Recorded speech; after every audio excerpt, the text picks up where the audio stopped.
Welcome to the Suzanne Venker Show, where men and women are equal in value but wildly different by nature.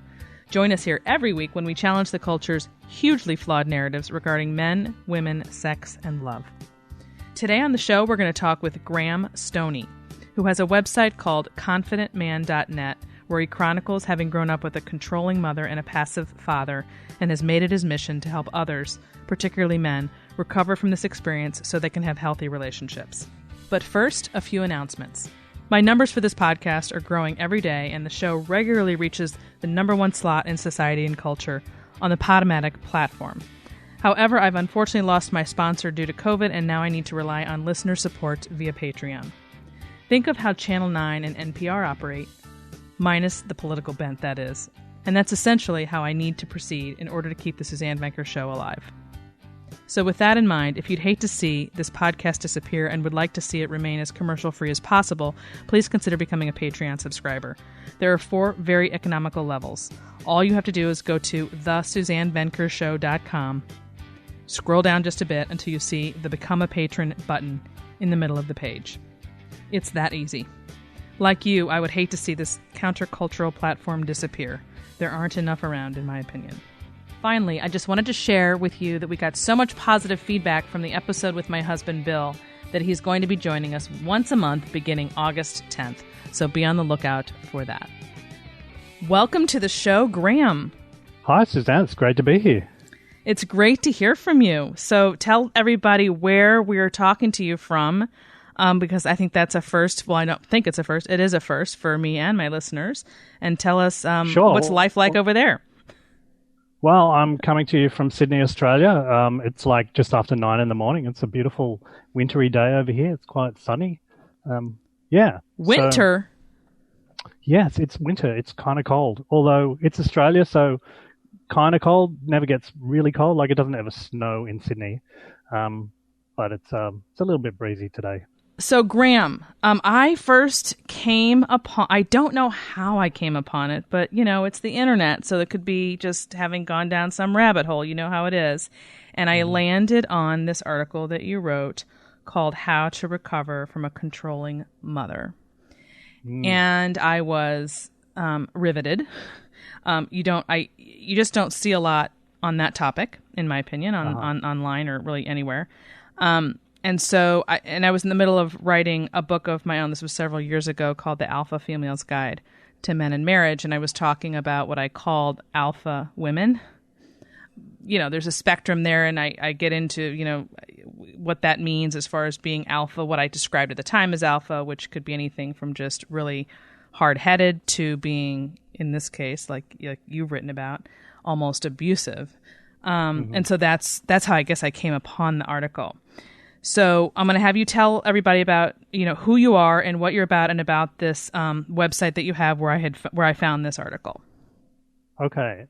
Well, I wear many hats, but one of them is as a confidence coach, and I created this website called the Confident Man Project, essentially to help other men like me and myself, to be honest. Like I was still working through a lot of this myself, who had grown up in an environment where they'd had a very controlling mother, and that had had a whole string of effects in their life and in my life. And I was in the process of trying to work through and unravel some of the impact of that on me and how it had affected my relationships with women as an adult, with other men, just with the world in general. And I recognized that a lot of it came down to this childhood programming that I had received on the end of this connection with my mother, who used control essentially as a strategy to regulate her emotions. And the more I dived into this, the more that I saw that emotions and dealing with emotions were the key to unraveling this whole thing. So that's, if there's one thing I'd like your listeners to take away from this, it's that the answer is to learn how to deal with emotions. And one of the things about controlling people is that they use control as a strategy for regulating their own emotions by controlling their environment around them. And that's not a lot of fun to be on the receiving end of when you're a kid. The other side of this that I looked into very deeply is what traditional psychologists would call attachment theory.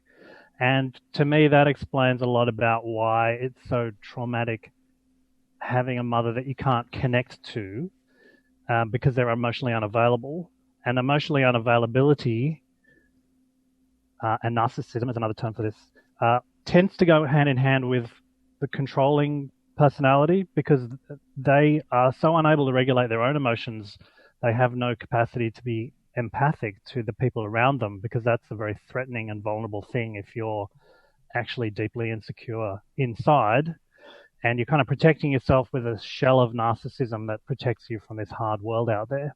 So I'm going to read some quotes from these different articles, and just to tell everyone, so we're going to first cover that article that I found, which was called "How to Recover from a Controlling Mother," and then that linked to an article entitled "How to Recover from a Passive Father," because those two very, very often go hand in hand, and I'm going to talk a lot about that because that's a lot of what I see in my work. And then you sent me an article that was just this year in March called "How to Heal Attachment Trauma," which you just mentioned. So I want to talk about that at the end because I think they kind of one feeds into the other. So let's start at the beginning.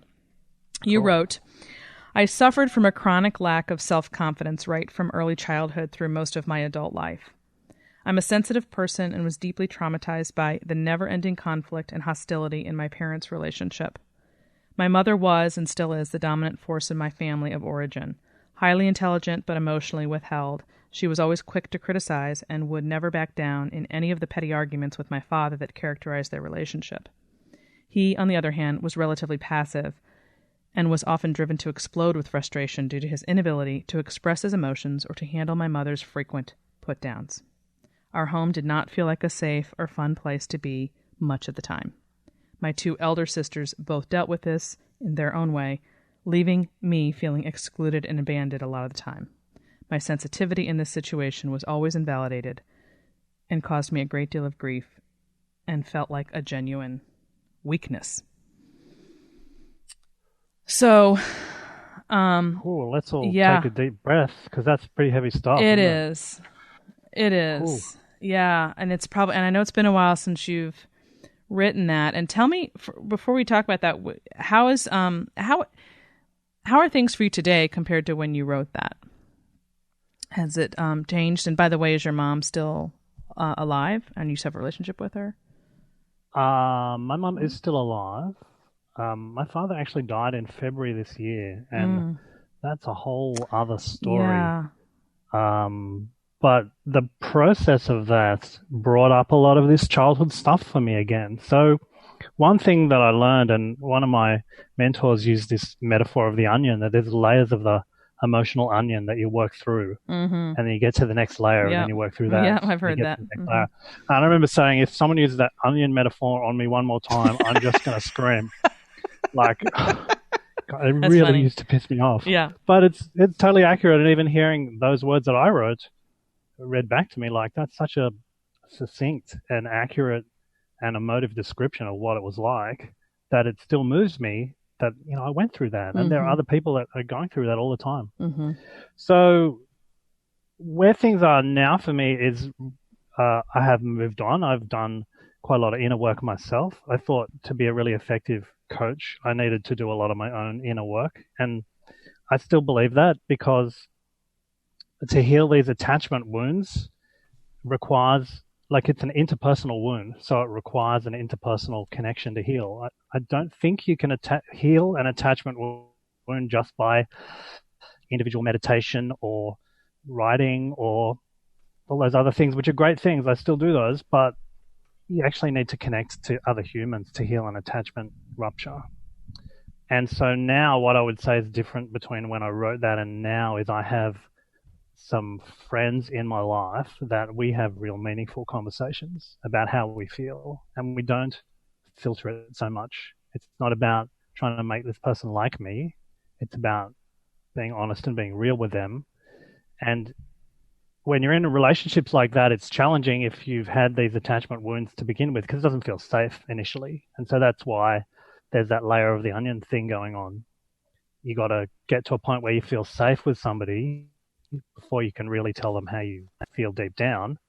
And that's a vulnerable thing. And it's exactly the thing that a narcissistic mother, for instance, is avoiding. And so being around that doesn't initially feel safe. It's actually our natural way of being, to be open and to be expressing how we're feeling. Mm-hmm. But if you're brought up in an environment where that wasn't going on around you, you end up internalizing that.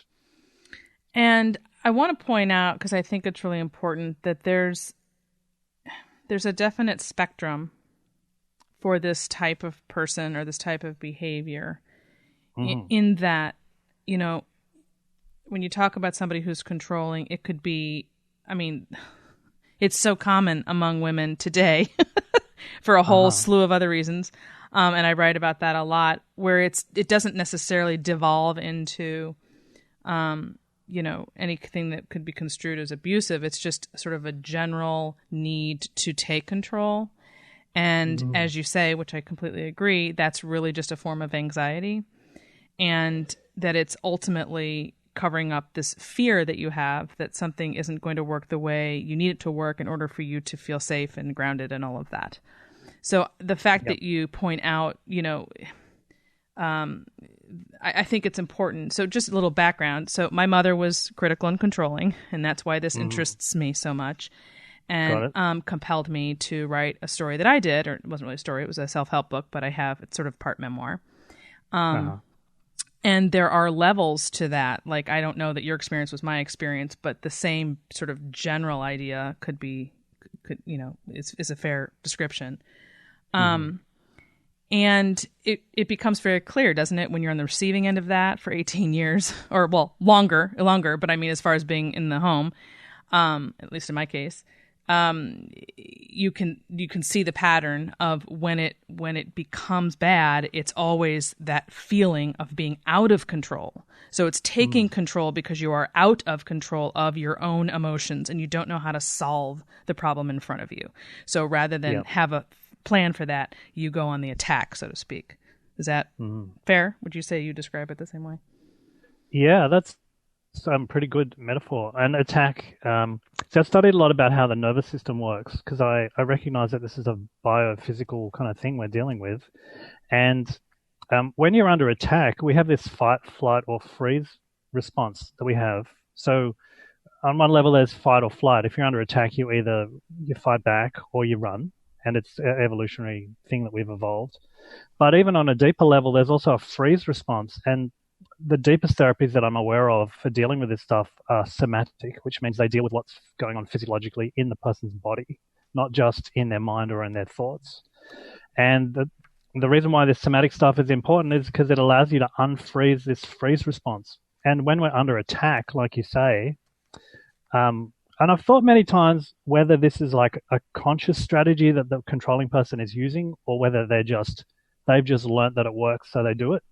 I think they've just learned that it works, so they do it. But if a person can overwhelm your nervous system and put you into freeze mode, it makes you very compliant because you can't defend yourself. And it's not a conscious thing. You're like, physiologically, you're frozen.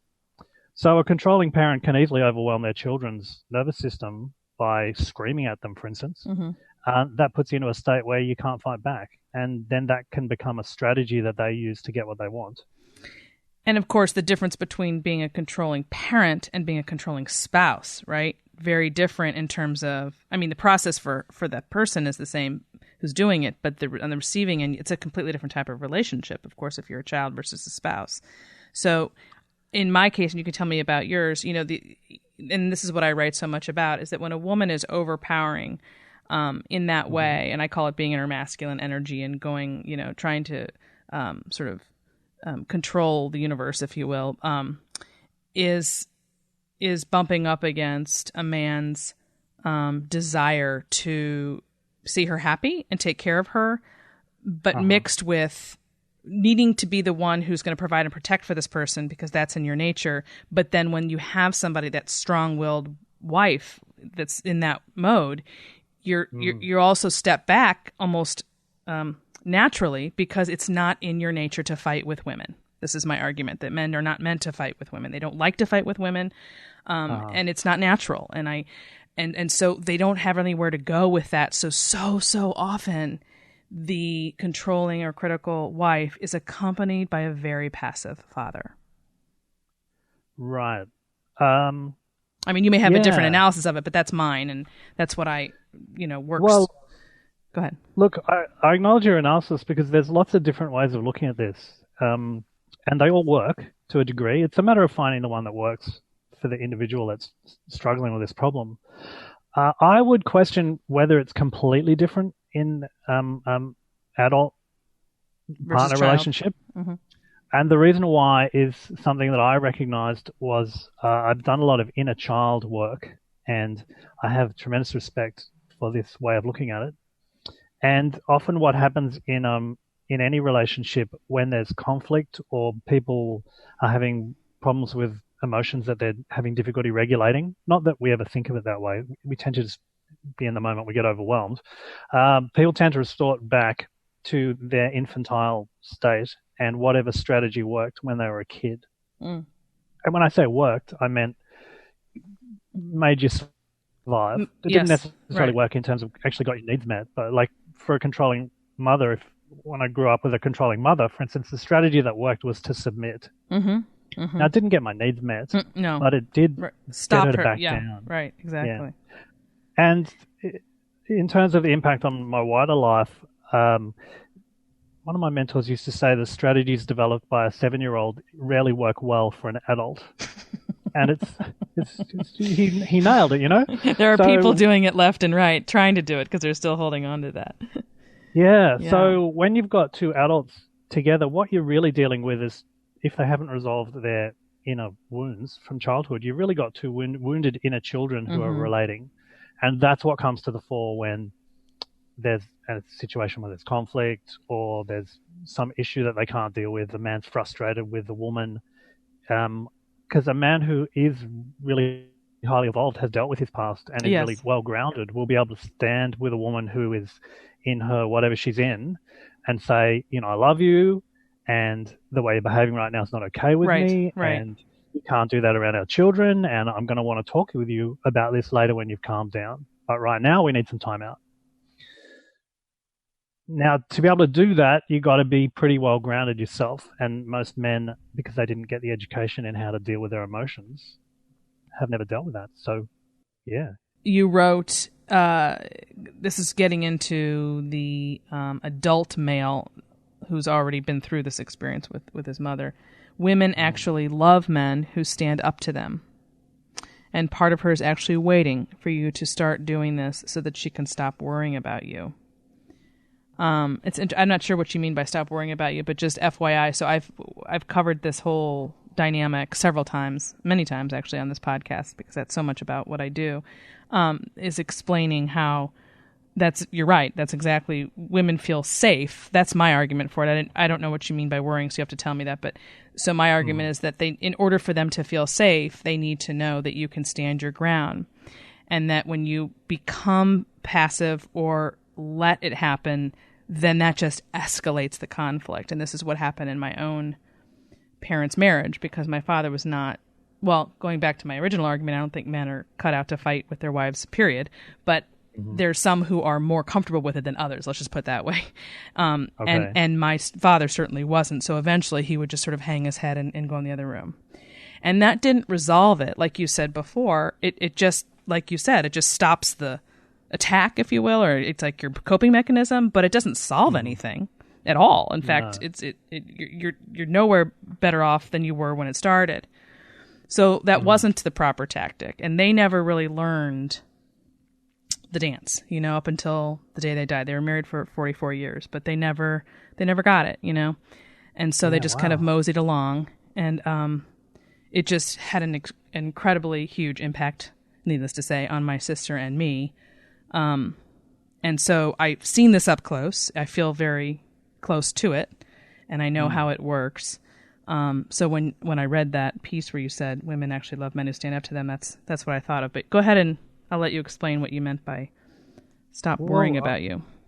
I'm actually curious what that was like for you, being in that situation with a dad that backed down and parents that just never really were able to resolve anything. You're turning it around on Graham on me now. I'm supposed to be the interviewer. I know. It was very painful. It was very, very painful and sad. And I wanted to scream out what I wanted him to do differently or what I wanted her to do differently. And I'm sure I did. I'm sure there were times when I did, but it was demoralizing, and I was not safe in that environment because, well, for obvious reasons. So yeah, it was bad. There's just no question about it. Yeah, I hear you. And the reason I ask is I believe when we share these things, it's healing both for ourselves and for people listening. So hearing you say that, I felt a shiver go through me, and I've learned that that's my nervous system relaxing and going, okay, this is a safe person to be around. Like, Suzanne gets it. She's been wounded in the past, but she's not going to attack me now because she's, to some degree, I don't know you all that well, but to some degree you've dealt with the impact of this on you and you don't want to recreate it in your own life, from what I'm hearing. So you're trying to help other people not recreate it in their life. And, that's good for everybody. Yes, correct. That's right. Which I guess is exactly what you're doing. Yeah, totally. We're healing ourselves by healing other people. And particularly your question was about what do I mean about being worried? And you talked about how it didn't feel safe. The big thing I heard in what you just said was it didn't feel safe. And it doesn't feel safe being around a man who is not able to stand up for himself in any context. So when you're a child and your father is not able to stand up to your mother, it messes with your head because partly why should he need to stand up to your mother? They're meant to be working together to create a safe environment for everybody. But, reality is humans are humans, and so we all go off the rails sometimes. And one of the good things about the way humans reproduce is we usually have two parents. Okay, it doesn't always end up, there's a lot of single parents out there doing a great job, but nature has kind of made it so that we tend to have two parents, and that means if one goes off the rails, the other one can correct and can go, no, that's not okay. This behavior is not the best. And a man can do that to a woman, and a woman can do that to a man. Admittedly, I reckon they would do it slightly different ways, but when you have a man who's not able to stand up to his wife when she's coming from her wounded inner child and projecting abuse onto other people, children will sense that it's not safe to be around that, and you end up with a lot of anxiety. And I've written and talked about how that, and I have a sidekick on here, Andre Parody, and we've talked about this a lot, that when a little girl has had, so that we explain this a little bit differently, when you don't feel safe with the masculine figure in your house, either, as you put here, passive, ineffective, or absent father, you said, has an enormous effect on a man's development and self-confidence. And I want to get to that in a minute because I want to talk about the difference between being a boy and a girl on the receiving end of this.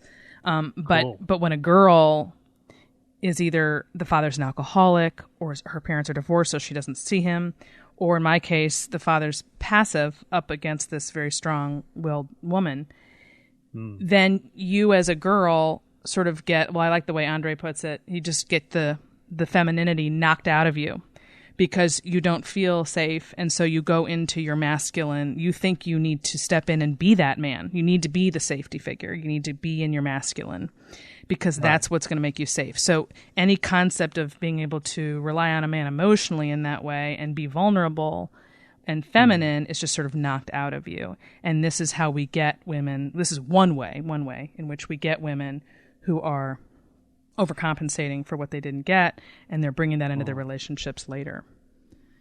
And I'm trying to help them sort of get that out of them because it's not working in their relationships when you're too masculine, because then you're bumping up against your husband. And so you've got to get that back to that masculine feminine dynamic if you want it to work. So yeah, no, I acknowledge you, because what happens is those women, when they're hyper in their masculine, is they tend to attract men that are kind of in their feminine. Although, yep. I don't know. That analogy's got some weaknesses to it because it implies feminine's kind of weak, but that's not what it's saying. No, not at all. The strength of feminine is just different to the strength of masculine. Right. I really like tantric philosophy's take on this because it uses those words masculine and feminine, but doesn't do them in a derogatory or degrading way to either of the genders.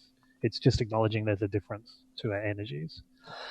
So, so women who tend to be very dominant tend to attract men who tend to be quite passive, and that sounds like that's what happened with your parents and my parents.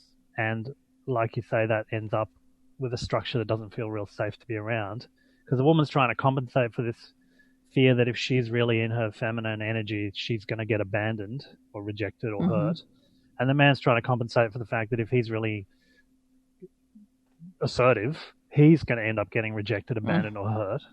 And neither of them are really being real. And a child with a sensitive nervous system will just pick that up and internalize it. And it's a great example of where that 7-year-old strategy of back down because mum's going to keep screaming if you don't doesn't work for a man as an adult, because when a woman's screaming and at a man for whatever reason, generally backing down is not the best thing to do. The best thing to create a sense of safety for her, the best thing is to stand there and say, look, I get that you're screaming at me and I love you and it's not okay. Yep. And this is something that I recognized even with my own mother. I started to see that one reason why she was anxious was she had very, very poor boundaries. And so people with very poor boundaries, people like me tend to react to them by backing down and not giving them stronger boundaries, not saying, no, you can't do that. In fact, what they need is to be told, no, you can't do that. Yeah, I know. And don't you feel like it comes from somewhere, in that it's just, how do I say this? It's like it's been passed down generation to generation. Unless you break that cycle, it's certainly in my mother's case, her parents, or her mother and grandmother, were way worse. When I talk about a spectrum, my mom was loosey-goosey and easy compared to them. See? Oh, wow. Yeah. So it's like you're passing it on, and yet hopefully each generation is hopefully getting the message a little bit, and then maybe being a little lighter version of that. And then at some point, hopefully, I'd like to think I'm breaking it. At least that's my goal. Yeah. Entirely. Oh, yeah. Well, yeah. Totally. Well, eventually you hope someone's going to wise up and start breaking the cycle. And I was fairly lucky when I started studying this. A lot of my extended family were alive, my aunties and uncles and cousins. Well, the cousins are mostly still alive. And I actually did a lot of family research, if you like, by going and talking to all the members of my extended family, because I could see this wasn't just happening in my parents' relationship. It was like a whole broad extended family dysfunction.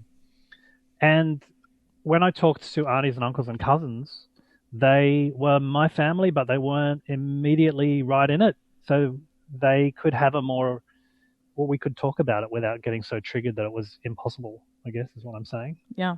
And I've heard a consistent story of just emotional disconnection across the whole thing, and the amount of pain that was causing for everyone in the extended family. And I think it's only when someone, like you say, breaks the cycle that you can do something about that.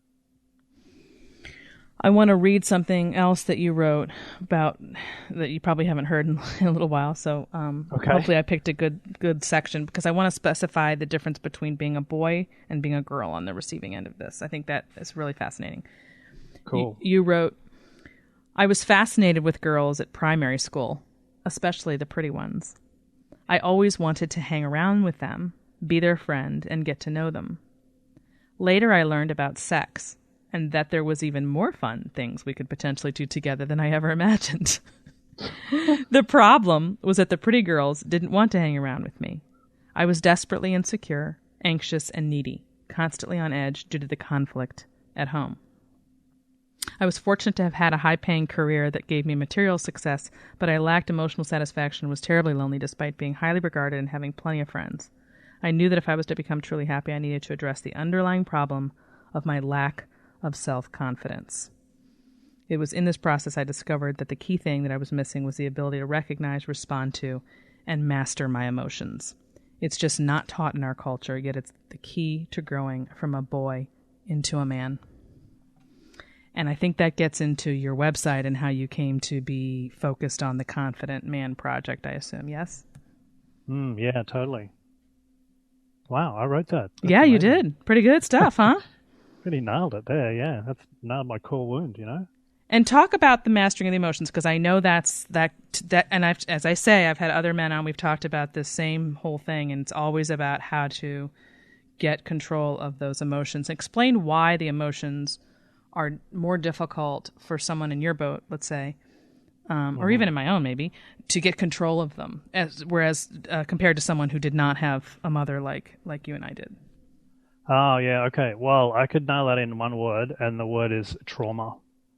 So essentially, what happens, this is not so much about the controlling aspect of my mother, but the emotional unavailability. So the way that an infant learns to regulate their emotions is they co-regulate with their biological caregivers, principally their mother and secondarily their father, and then their wider family. So when things are working well, the mother is emotionally available and the infant bonds emotionally with her and learns to regulate their mood swings by watching the mother regulate her emotions. Um, so a mother will be empathic towards their children, so they feel part of what the child is feeling. But because they're an adult, and assuming that they're a mature adult, they feel it, but it's not overwhelming for them like it is for the infant. So when the infant is incredibly distressed, the mother is mildly distressed. And so the infant, through their empathic bond, which initially is just nonverbal, like it's just eye contact, and then it becomes verbal when the infant learns how to speak.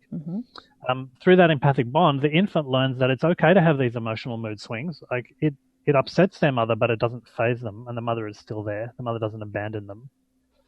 Now, if the mother is narcissistic, and what I mean by narcissistic is just incapable of regulating their own emotions and unable to show empathy to other people, then they're likely to get overwhelmed and abandon the infant to deal with regulating their own emotions. And then a child learns that to be emotional is to be abandoned, and then everything kind of spirals down from there. So that means that if you grew up around a mother that was emotionally unavailable, it's difficult to regulate your emotions as a child, and it's traumatic. So what I mean by trauma is the emotional residue that's left in our nervous system from any event that was overwhelming at the time. Now, there's big T traumas, like major things like overt abuse, and there's little T traumas like losing your toy. Yeah. I was going to say divorce was another big one. Divorce, death of someone close to you. All these things are emotionally traumatic. And the way that we deal with that is you've got to express the pain that these things have caused. But our nervous system has sort of an engineer. I used to be an engineer. So an engineer would call it, it's got a fixed dynamic range. There's only so much emotional pain you can express and be in at any time. And if you're overwhelmed, like if you get more than that, then the rest of it is just stuck in your nervous system until you get to get it out later. And the process of grief, like, because I said my dad died, so I've been going through this grieving process. You don't get it out all in one hit. It takes time. The layers of the onion thing again. So now this is all complicated because if you've had the inability to express your emotions as a child, like if it didn't feel safe because it wasn't safe, because the people around you weren't doing it, they weren't modeling it for you. Again, a mother will get upset and will cry about something, but it'll pass relatively quickly because she's an adult. But if you never saw your mum cry, like me, you internalize this message that it's not okay. And then as a boy, you go out into the world and people tell you boys don't cry, and you get this message reinforced that it's not okay to express how you really feel. So you just bottle it all up inside until it becomes overwhelming. And then the problem is you've got all this trauma in your nervous system, and that trauma can get triggered by any situation that's remotely similar to the situation that created that trauma. So, for instance, you got abandonment trauma because your mum wasn't emotionally available when you were an infant, and if that's still in your nervous system, when you go to ask a girl out and she rejects you, it gets triggered, and bang, you're into emotional overwhelm. And the reason why you know it's traumatic is, or you know that it's trauma being triggered, it's not actually traumatic being told that a girl won't go out with you. What's traumatic was your initial failure to attach to your mother. So the reason why you know it's trauma being triggered is because the emotional response is out of proportion to what's actually going on in the present day. Like, it's not actually a threat to you to have a girl not go out with you, but it'll feel it because your mother not bonding to you was a threat to your life in your infant nervous system. You just did a really good job of summarizing this article, the third one that you just wrote in March of this year. So if anyone wants to look that up, it's How to Heal Attachment Trauma. And that's basically everything that Graham has just been explaining, that article. So that's good, so I don't have to go through the article because you just did it. It's pretty much great. attachment theory in a nutshell. Yeah. Yeah, absolutely. And that's a topic dear to my heart, and I actually haven't covered on this. Well, I did once. I had a awesome author on who wrote a book called Being There about the presence of a mother in the first 3 years of her child's life, and we did absolutely get into attachment there. Oh yeah. Well, that's a whole. I mean, we could do another. I interview on know. that if you wanted. I know. Yeah. I know. Like, that's just such a big subject that gets, in my opinion, zero, and I do mean zero coverage, because it's so politically incorrect to acknowledge that and discuss it, because that's just opens a whole can of worms. Yeah. Well, to me, I think it's profound. Like, it's kind of. I came to conclude it was the core of my personal wounding, and then because we tend to attract people that have the same thing, so all the clients that came to me had the same thing going on. You know, they'd read my stuff and went, I relate to this, but I just didn't know what was going on or how to deal with it. Okay, so in terms of affecting a boy versus a girl, so one of the things that Andre and I have talked about is we have a whole episodes a couple weeks back on, yes, it's not only okay but good to raise your sons and daughters differently because today that's not a popular concept because we're all the same. So we come along and say, no, that's just ridiculous. Of course, you're a boy, you're a girl, you're going to be raised differently. It's just natural. So here's an example. When a boy starts to pull away from his mom around the age of 10 or 11, 12, somewhere in there, that's a very natural occurrence of him turning into a man. And in order for him to become a man, he needs to detach from his mom so that he's not babied and he can start to become a man. That's where his father becomes absolutely instructive and huge in his life. And if that father is not available or absent, he has a gaping hole there and he's going to struggle with what it means to be a man. But either which way, he's going to clash with his mom, or he's going to become really feminized and get really close with his mom. There's that. But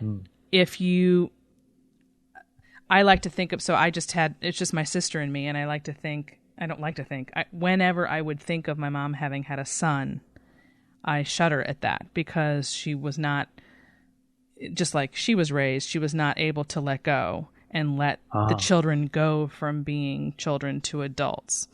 And so it was that, looking at you like a child really your whole life, and that's her job, is to sort of mother you permanently. So she would never have let go at age 11, 12, or 13 of a boy, and it would not have been good. So when I read yours, I sort of thought of that and how that's not quite the same way with a girl. A girl's not looking to pull away from her mom when she's 11, 12, or 13. She really needs her, actually.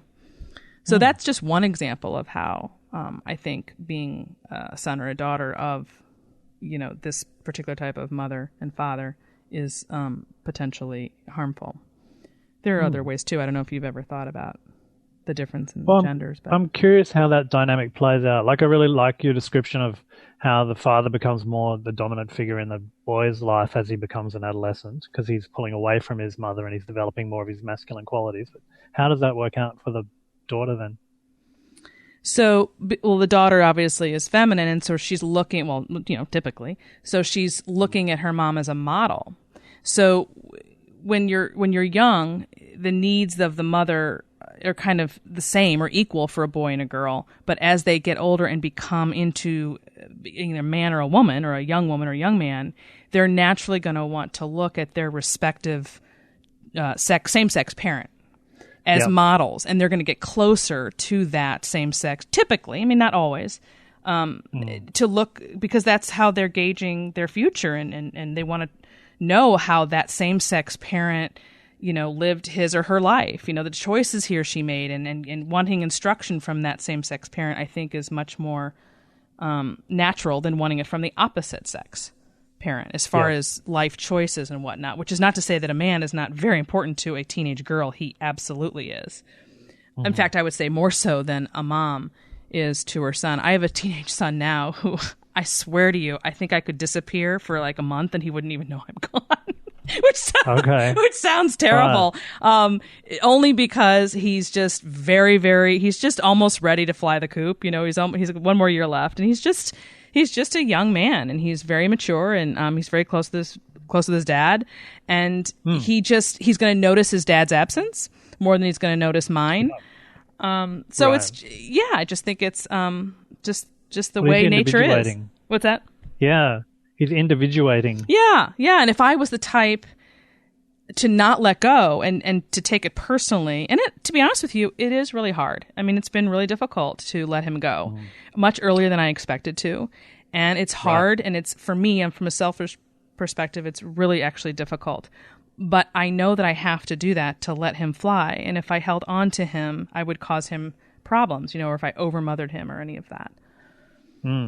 Well, I'm reassured to hear you acknowledge that, because that's exactly the challenge that the mother faces on her side of the relationship when a boy is individuating, is that it's painful because it involves a loss. And the loss is the loss of that infant relationship, the infantile relationship that she had, and that it's now transforming into a new kind of relationship, which is more adult as opposed to adult-child.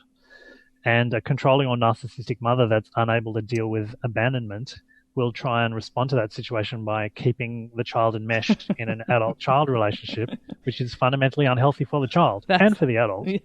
Right. So I totally get that it's painful for a mother to let go, and that's the reason why some mothers don't want to do it. But you've got the awareness that it's not in his interest, or ultimately in yours, really, to maintain a relationship that's not going to function. Yeah, and I think my having, I had to get a lesson in what it means to be a man from my husband and son, because I really didn't get it in the traditional sense from my father. I mean, he was extremely, extremely stable and just rock solid, and just a great, great man. But I would not call him masculine in the traditional sense. He wasn't a manly man. He was more of a bookish type, So I just had a lot to learn, which I did from my very masculine husband and son. So I kind of, learned as I went along. But I remember, when you become a parent, you think back to your own experiences very much so when you're in the process of parenting. And one of the most obvious ones for me was that once I became old enough to have an opinion about something, or to, just become my own person, that's when my mom would struggle, because she didn't have that control anymore. So she loved babies, and it was great when we were young. And then the moment I had a voice of my own, it was just bad from that point on. She just didn't know what to do with me. And she was fine with my sister, because my sister was very compliant by nature, and I was very defiant by nature.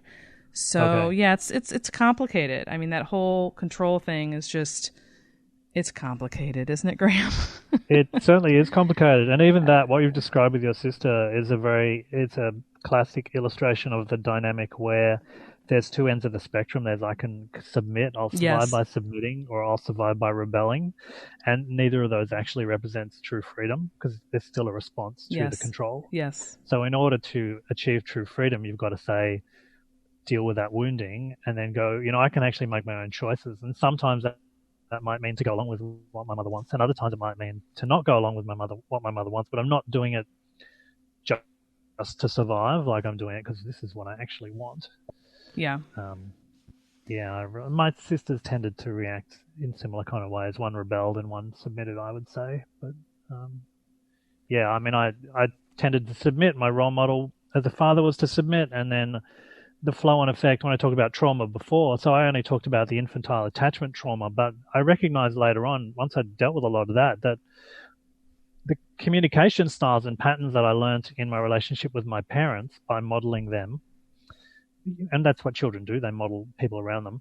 When I went out into the real world and applied those communication styles, they didn't work very well, and I got rejected a lot. And that in itself was also traumatic, being rejected by other children and by adolescents and by women as an adult. Like, while I said that the reason why those things are painful is they trigger the infantile trauma, that's true, but there's also, those things are just traumatic in their own right. And a lot of that for me was the fact that I was applying communication strategies that just didn't work, and never really did work, but I learned them in order to survive in an environment that just wasn't very healthy. So, Graham, let's just close by telling people what some of those things are, the things that you work with people when you coach them, that they can do to recover, such as developing your communication skills, which you've written about in this one of these articles. Yeah, well, I think that's a really key thing to develop communication skills. Once you recognize that the ones you learnt that, or that you internalized and became your default as a child don't actually work very well, it takes a bit of effort to learn newer ways of doing it. I'm a really big fan of Marshall Rosenberg's work on nonviolent communication. I'd highly recommend his book um, because it teaches you how to communicate on a level of empathy, which is all about emotional communication, and also on a level of needs. And the idea is that if you're using this communication style, you and the people around you are more likely to get all your needs met. No, there's no guarantee because there's no guarantee of anything in life. Um, if two people in a relationship are both using this communication style, like it's likely to just go ballistic. It's likely to be incredible. But even if only one of them is doing it, it still kind of works. So that's part of the idea that you can't force other people to adopt your communication style. All you can do is do the best that you can, and that's part of the philosophy behind nonviolent communication. Well, and I think you can model it without.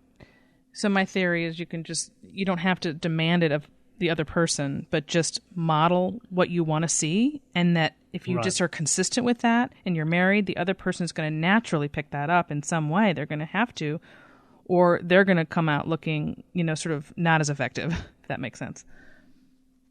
It's almost like they have to rise to your level. At least I think that's a better approach than to attack the other person or tell them what's wrong with them. Right, yeah, totally. You got to be walking your own talk. And then, like you say, if the other person is functional, I mean, you didn't actually say that, but I was thinking while you were saying that, if the other person is reasonably functional, they'll kind of cotton on. Like if they're deeply narcissistic, that might not work. But yes, true. The other advantage of these communication styles, they involve some vulnerability. And if you're using these communication styles in all your relationships before you commit to marriage, for instance, you will fairly quickly learn whether the other person responds empathically or avoidantly, and then you can make a choice about whether you really want to pursue a relationship with them and spend the rest of your life teaching them how to communicate. That's hard work. That is. That's not ideal. Okay, nobody's got it all together, so to some degree, there's even a philosophy in some spiritual communities that the very purpose of relationships is to deal with all this stuff and learn how to communicate and heal our wounding and everything. And I have a lot of respect for that outlook. So, it's going to be a bit of work, but by using these kind of strategies where you're revealing how you feel and then you're noticing how other people respond to that, you can get a bit of a sense of whether those people are really in your interests. Yeah, and then the other thing you wrote about here is that, going back to what we were saying before, is learning to master your emotions, which is a key thing. And when you're in a relationship, so that you can express them constructively and like sort of own the emotion, and so I talked with G.S. Youngblood about this, who wrote The Masculine in Relationship, and we talked about how that owning that emotion and feeling it and not reacting to the other person is key, because if you can master your own emotion, then you're not going to lash out when she does. Right? Or when he does. But in his case, he was talking about being a husband or a man, in a relationship. Oh, yeah, totally. And a lot of that, for me, comes down to having healed a lot of that emotional wounding and trauma from infancy and childhood.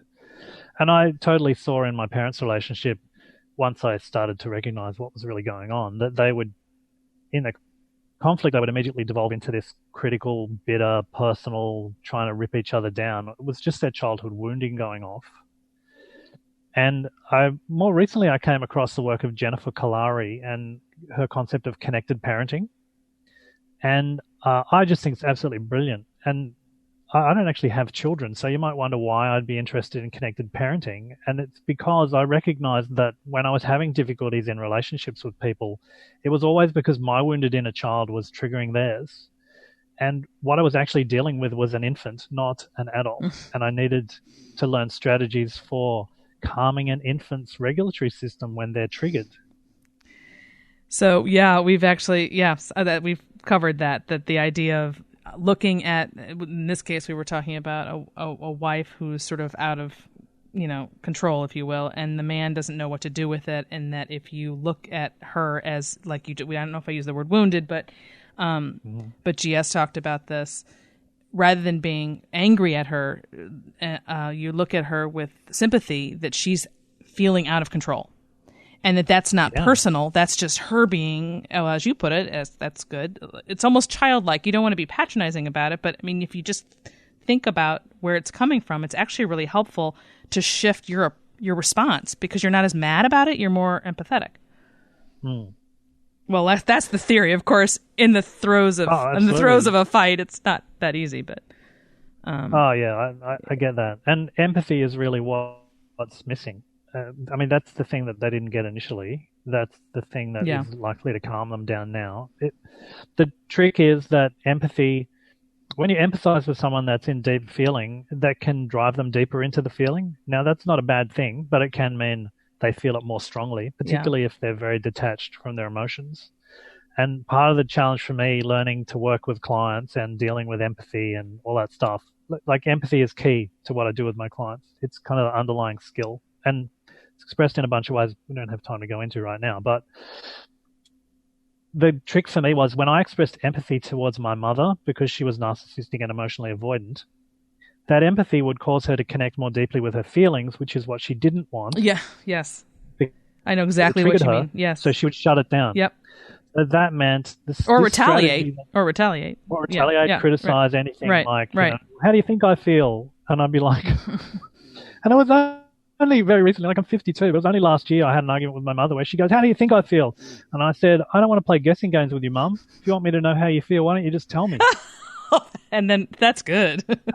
And it was, I was angry, but I was assertive, and I just said, I don't want to play guessing games. It's exactly what my dad should have said to her. I don't want to play these guessing games with you. If you want me to know how you feel, you tell me. And interestingly, that conversation, when she was really angry and I was triggered because I'm still learning to deal with her being angry, she became super sweet towards me. Like she backed down almost immediately.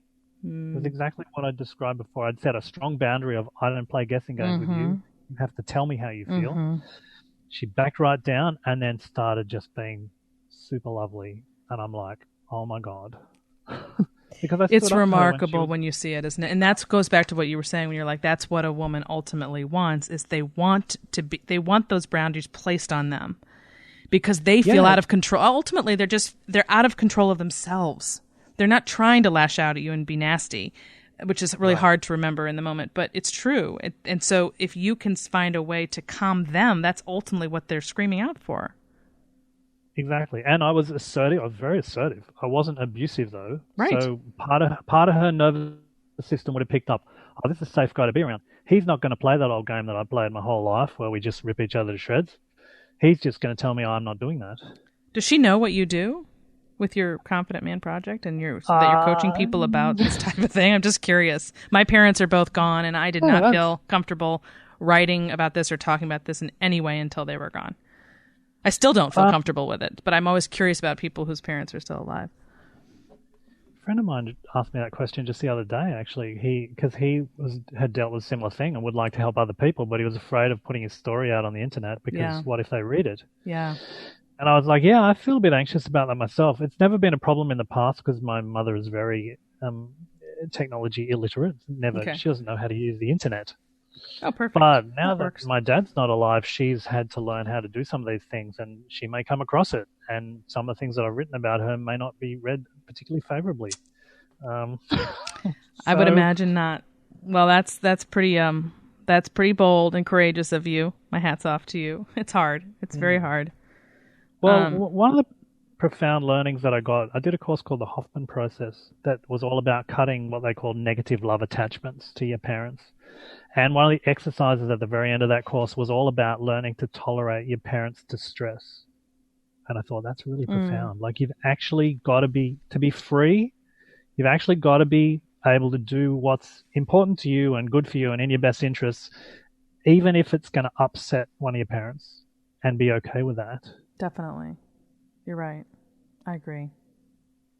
Well, Graham, tell everybody where they can find you, please. Sure. So the Confident Man Project, if you're interested in the stuff I've been talking about, confidentman.net is the place to go for that. I started it aimed at men predominantly because I felt I had a lived experience as a man going through this stuff. I didn't really know what it was like for women, which is why it's been fascinating hearing your perspective. But I also find a lot of women contact me and say, look, you've pretty much nailed it. Equally, that applies to a woman, or it's a bit different for a woman because the dynamic's a bit different, but are really relating to the underlying themes. Yeah. I'm also, my other interest in life is in music and comedy, and we didn't get into that at this conversation, but I've also got a website where I'm pursuing the combination of music, comedy, and therapy in some kind of evolving way, and that's grahamstoney.com. Stoney spelled STONEY.com. Excellent. And that's Graham, Graham, just in case. Like the cracker, Graham Cracker. That's right. Some people spell it wrong. That's right. Yeah, GRAHAMSTONEY. I love the name Graham. I think it's a great name. They named a biscuit after me. Yes, they did. Well, this has been an awesome conversation. I really appreciate your coming on and talking to me about this. It's definitely been the most personal for me, so I appreciate that. And I'm kind of an open book, so it's all good. Cool. Yeah. So thank you very much, Graham, and hope to talk with you soon. You take care. Sweet. Thanks, Suzanne.